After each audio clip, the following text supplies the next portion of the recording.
สบายดีสบายดีสบายดีมากินข้าวคือเก่าจ้า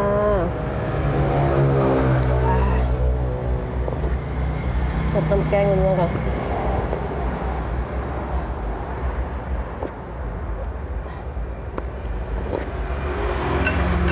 ข้าวบ้าห่อแล้วกัน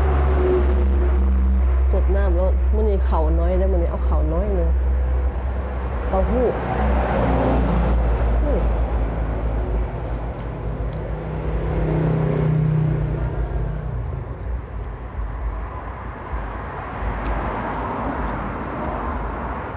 กินแบบนี้มันสิจอยอยู่ป่ะเนาะขอยอยากจอยแล้วขอยยังกินหน่อยสิ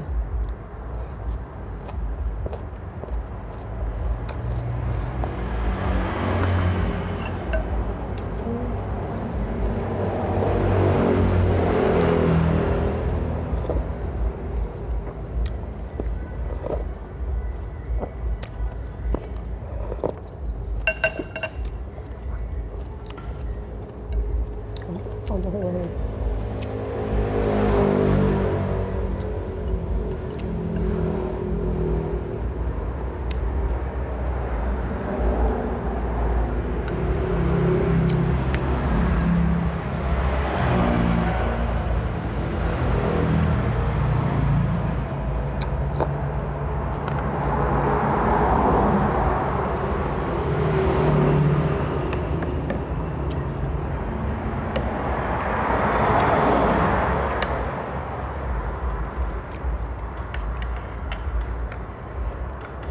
อยากจอย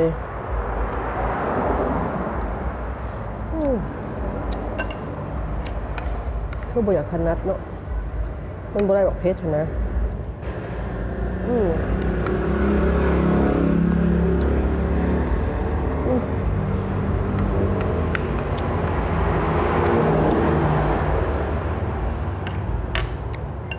เค็มๆหวาน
มันนี่เฮ็ดร้ายเนี่ยมัน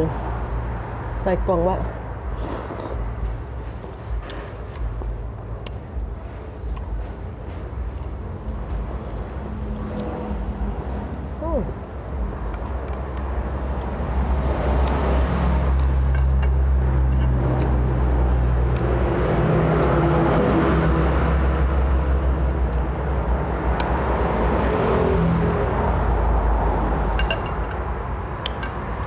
แซ่บกินน้ำได้กับแซ่บมีคนเดียวแล้ว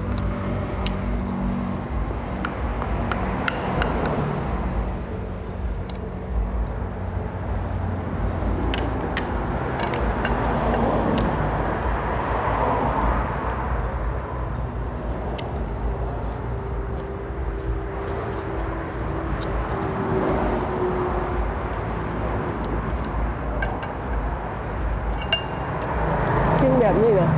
กลุ่มบนมือนะ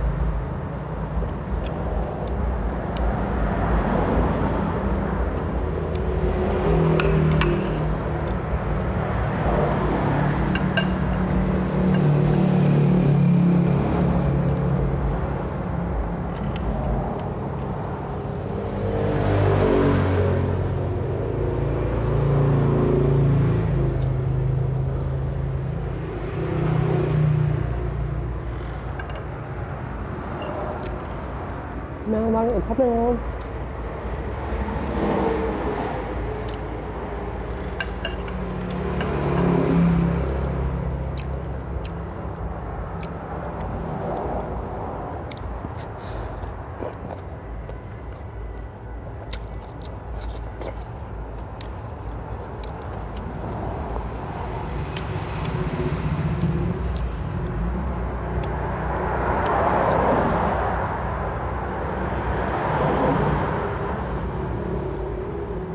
แกงเต้าหู้ผัดเต้าหู้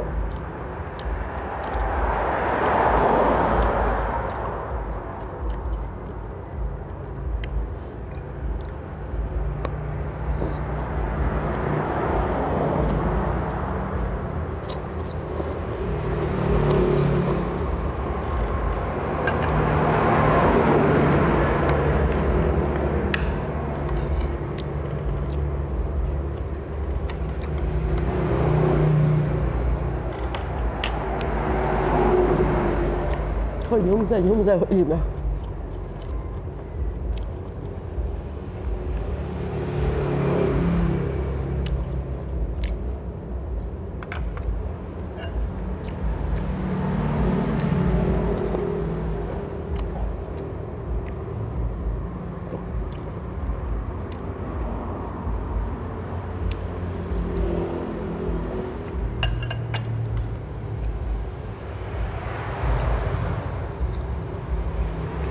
บ่ได้อยากดอกกิน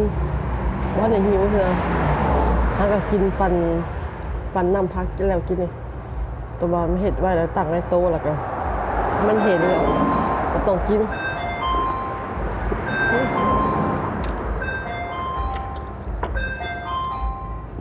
ออเดอร์เขาละขายเครื่องก่อน